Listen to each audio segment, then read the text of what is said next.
God, I am tired. I can't continue with this kind of life. Oh my God.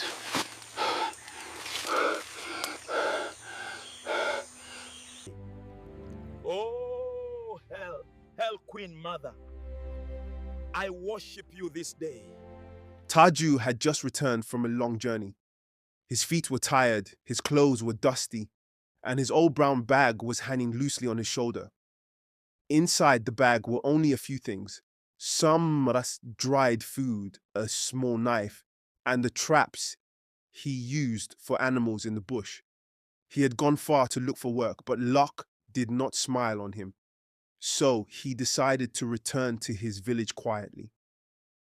As he walked through the bush path that led near the river, he suddenly stopped.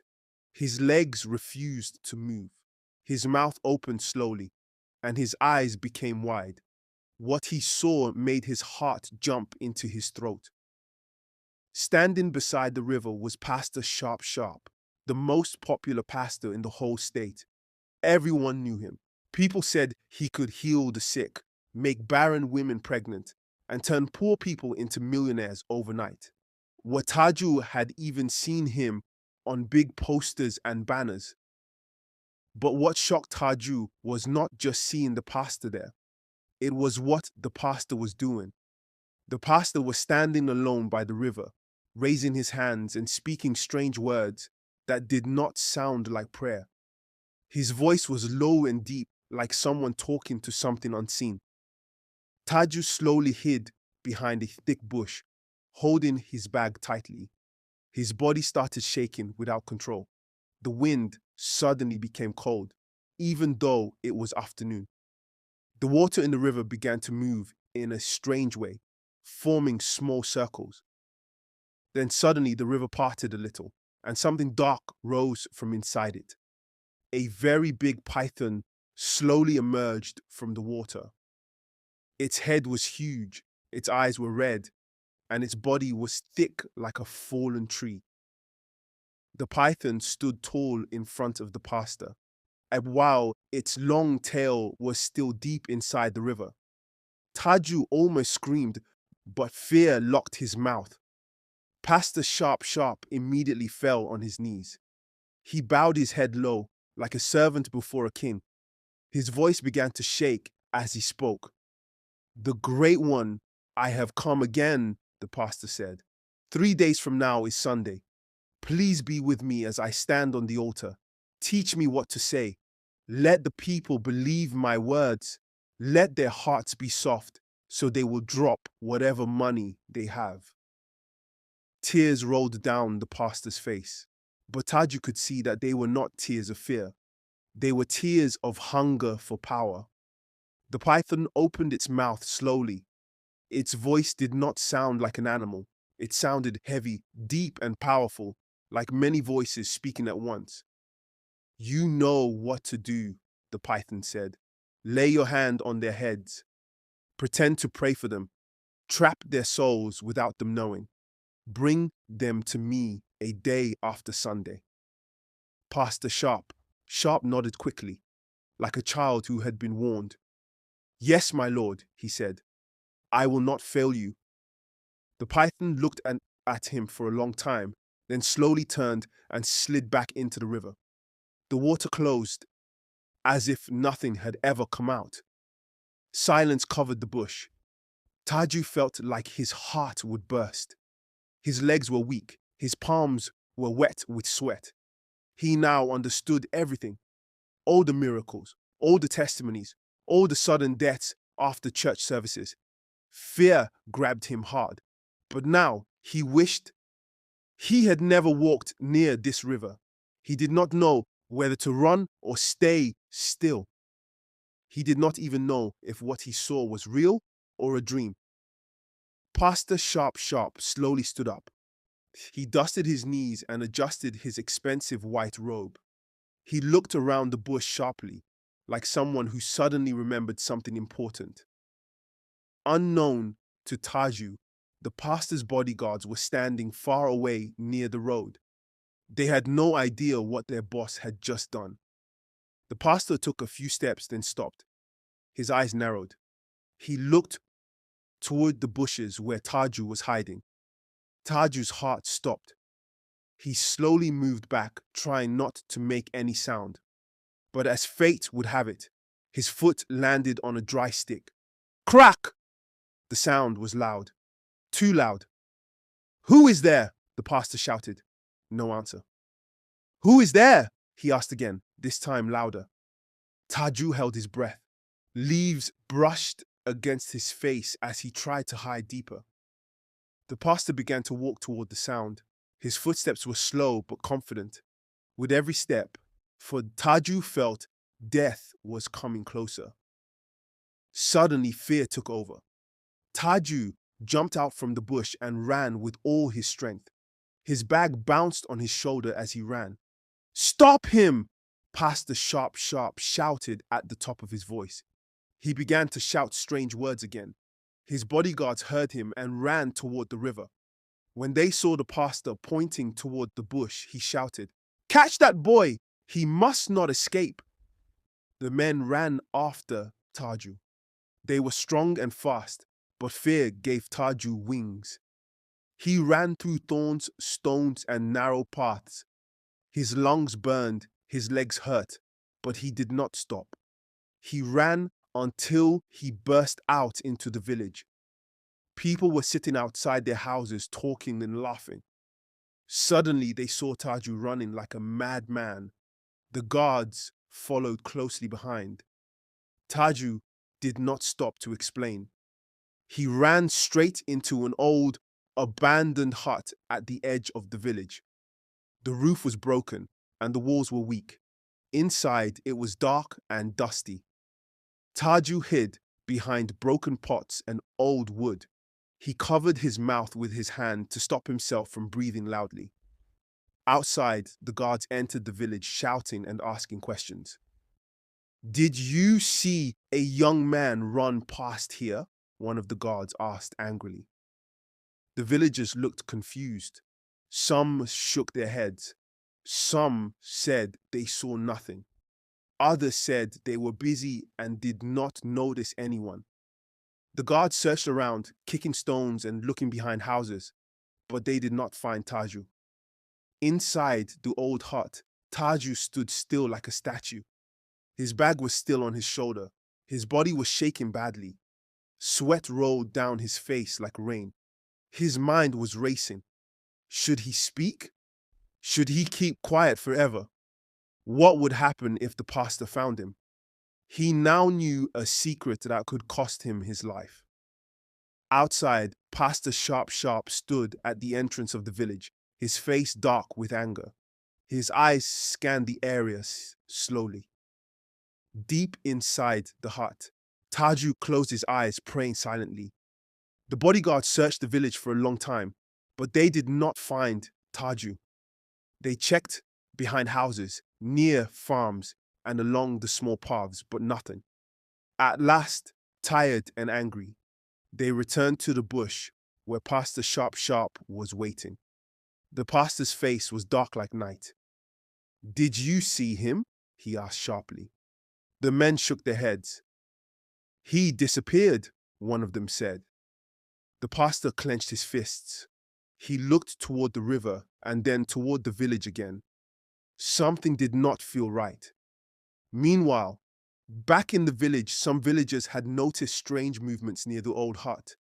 They saw leaves shaking and heard soft footsteps. A few young men and women became curious.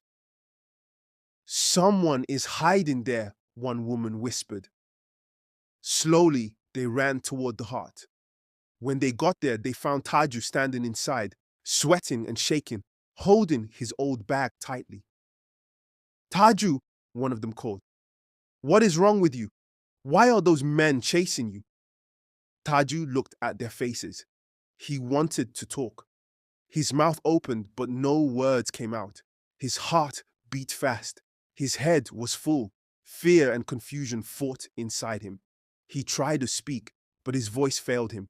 After a long silence, he shook his head. It's nothing, he said weakly. I'm just tired. The villagers looked at each other, confused. They asked more questions, but Taju avoided their eyes. At last, he excused himself and slowly walked away, leaving them behind with unanswered questions. As Taju walked home, his legs felt heavy, but his mind was racing. Every step reminded him of the river, the python, the pastor on his knees, the promise of souls. His chest felt tight. Inside his heart, a strong voice spoke clearly to him. I must return to the river after Sunday. I must see how this ends. When he reached his small house, he opened the door and went straight inside. He dropped his bag on the floor and sat heavily on the bed.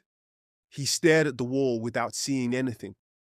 His hands trembled. His ears still heard the deep voice of the python. At that moment, the door opened gently. His pregnant wife walked in slowly, holding her stomach. Her face was full of joy and relief. Taju, you're back, she said softly. Welcome. She moved closer and touched his shoulder. Are you okay? She asked. Taju looked at her and forced a small nod. He did not trust his voice. She noticed his strange behavior. You look tired, she said. Have you eaten? He shook his head. She smiled gently. Come and rest, she said. I'll get you food. As she walked away, Taju lay back on the bed staring at the ceiling. His wife and unborn child were the reasons he was alive. And now he had seen something that could destroy everything. Fear slowly turned into anger inside him. That night, when everywhere was quiet and the moon was high, Taju left his house quietly. He walked carefully until he reached the home of his best friend, Dogo. Dogo had known Taju since they were children. They hunted together. They suffered together. When Dogo opened the door and saw Taju's face, he knew something was wrong. What happened? Dogo asked. Inside the room, Taju sat down and told him everything. He told him about the bush, the river, the pastor, the python, the souls. As he spoke, his voice shook. Dogo's eyes grew wider and wider. Are you serious? Dogo whispered. You mean Pastor Sharp Sharp? Taju nodded. Dogo stood up and began to pace around the room. So, all the miracles, he said slowly. It's all lies? Taju nodded again. Silence filled the room. Finally, Dogo stopped.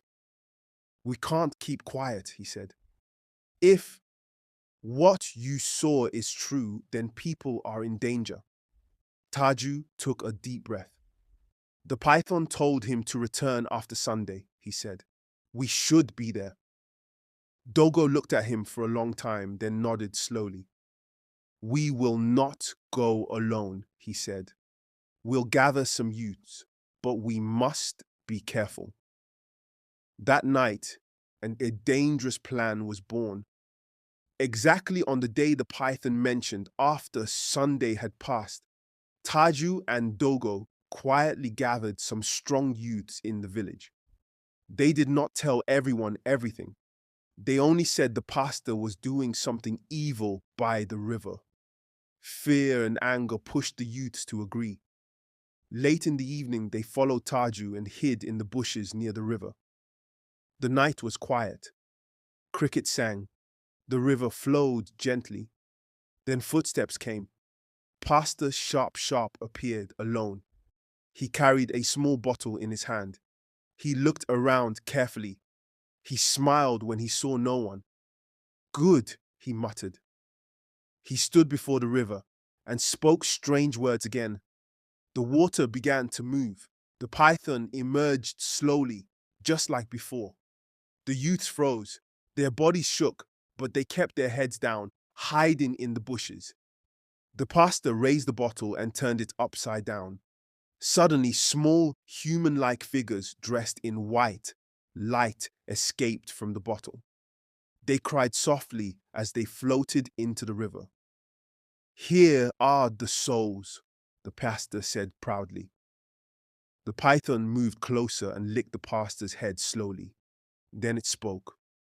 All your wishes have been granted. The python returned into the river. Silence fell again. The pastor turned to leave, smiling to himself. Suddenly, voices shouted from the bushes. "Stop right there!" Taju, Dogo, and the youths jumped out. The pastor froze. His smile disappeared. Fear filled his eyes. "So you're fake?" Dogo shouted angrily. "This is how you get your powers?" The pastor fell to his knees immediately. "Please," he begged, "I'll give you money. Plenty money." The youths looked at each other. Greed slowly entered their eyes. They stepped aside and whispered among themselves. "Let's call a big amount," one said. "Once he pays, we let him go." "He's not the first," another added. "Others are doing worse." Taju listened in shock. "No," he said firmly. "This is wrong." But they did not listen. The pastor quickly agreed and promised 10 million. Before the night ended, the money was arranged. The youths took it and allowed the pastor to leave. He disappeared into the darkness. Taju stood there angry and shaking. He looked at Dogo. "You took it?" he asked. Dogo could not look him in the eyes. Taju walked home alone that night, his heart heavy like a stone. When he reached his room, he began to pace up and down angrily, his hands clenched into fists. "Money?" he whispered. "So that's it?" His mind replayed everything: the souls, the python, the pastor's lies, his friend's greed. He felt sick. He sat on the bed and buried his face in his hands. Outside, the night was quiet, but inside him, a storm was rising. He knew one thing clearly now. The pastor was free. The evil was still alive, and his own people had chosen money over truth. Taju stood up slowly and looked toward the direction of the river. His eyes burned with determination. Something inside him told him this was not over. Life slowly returned to normal in the village, but Taju's heart never found peace.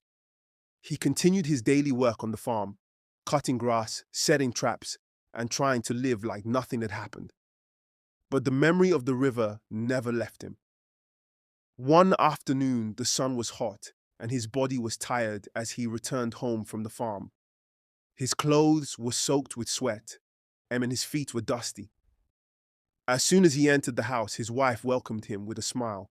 But something about her smile felt strange. She looked excited. "Taju," she said happily. "Today I went to Pastor Sharp's church." The words hit Taju like thunder. His heart skipped. His face changed immediately. "What?" he asked sharply. "You went where?" She nodded proudly. "People said miracles are happening there. They prayed for pregnant women."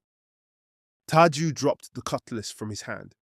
Fear rushed through his body. He grabbed her shoulders gently but firmly. "Never go there again," he warned. "Never step into that church." His wife frowned. "Why?" she asked. "That pastor is a man of God." Taju shook his head. "You don't understand," he said. "That man is dangerous." But he could not explain everything. Fear sealed his mouth. His wife pulled away. "You are jealous," she said. "You don't want good things for us." She walked away angrily. Taju sat down slowly. His heart was heavy. He felt like he was losing control. The secret he tried to bury was now rising again. Days passed, and his wife continued attending the church. Each time she dressed up and left, Taju's heart trembled. He begged her many times. He warned her. He even shouted one day. But she did not listen.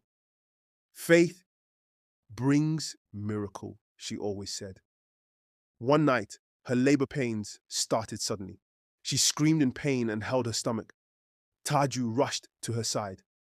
"We will go to the clinic," he said, but she shook her head violently. "No," she cried. "Pastor Sharp said, when my time comes, I should run to him." Before Taju could stop her, neighbors helped her out. They took her to the pastor. Fear nearly killed Taju. His heart told him something terrible was about to happen. He ran after them, but they were already far ahead.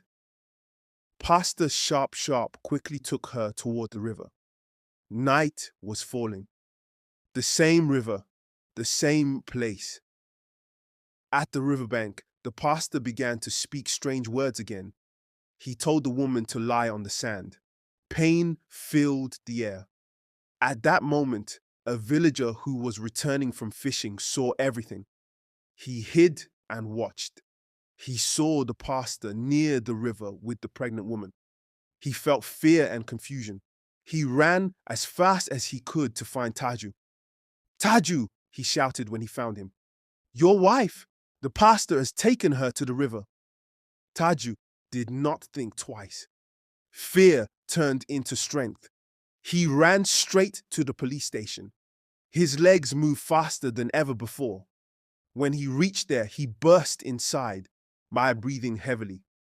Please help me, he shouted. That pastor is a criminal. The police looked at him with surprise. Taju told them everything he had kept inside for so long. He told them about the python, the souls, the river, the money, the night in the bush. The police listened carefully. One officer stood up immediately. Take us there, he said. They followed Taju quickly, siren sounding. When they reached the river, they saw Pastor Sharp Sharp standing there. Taju's wife was weak and crying. The baby had just been delivered on the sand. The police rushed forward. Stop right there, they shouted. Pastor Sharp Sharp froze. He tried to speak, but words failed him. The police handcuffed him immediately. Villagers gathered around in shock. Taju ran to his wife and held her tightly. She cried and apologized. The baby cried loudly, alive and safe. The pastor was dragged away. That night, the river witnessed justice for the first time. At the police station, Pastor Sharp Sharp could not hide anymore. His strength was gone. His confidence disappeared. Under questioning, he broke down and confessed to everything. He confessed to using dark powers. He confessed to the python in the river. He confessed to trapping souls. He confessed to fake miracles, sacrifices, and money rituals. The officers recorded everything. The news spread like fire. The whole state was shocked. People cried, people shouted, some fainted. Many remembered loved ones who died after visiting the church. The river was sealed off. Investigations began. The pastor's church was shut down. His guards were arrested. The villagers who collected money earlier lived in shame. Dogo could not sleep for days. He came to beg Taju for forgiveness. Taju forgave him quietly. He had no strength left for anger. His wife stayed in the clinic with the baby. She held Taju's hand and cried bitterly. You warned me, she said. I did not listen. Taju nodded slowly. Let us thank God we survived, he replied. Weeks later, peace slowly returned to the village. The river was quiet again, but people feared it. No one went there alone anymore. Taju became known as the man who spoke the truth. Some praised him, some feared him, but he did not care. He focused on his family. He held his child every night and thanked God. Pastor Sharp Sharp was sentenced. His name became a warning. His church turned into an empty building filled with dust and regret. The villagers learned a painful lesson. Not every miracle comes from God, and not every pastor is sent from heaven. Taju returned fully to farming. He no longer chased secrets. He chose peace. Sometimes he would stand and look toward the river from afar, remembering everything, but he never went close again. One evening, as the sun set, Taju sat outside his house holding his child. His wife sat beside him quietly. The wind blew softly. Birds returned to the trees. Life continued. The river kept flowing, hiding its secrets forever. Taju closed his eyes and whispered a prayer. not to any river spirit, but to the true God. He knew now that truth is dangerous, but silence is more deadly. And even though evil may hide in holy clothes, it can never hide forever. The river had spoken, the village had learned, and Taju's courage saved lives.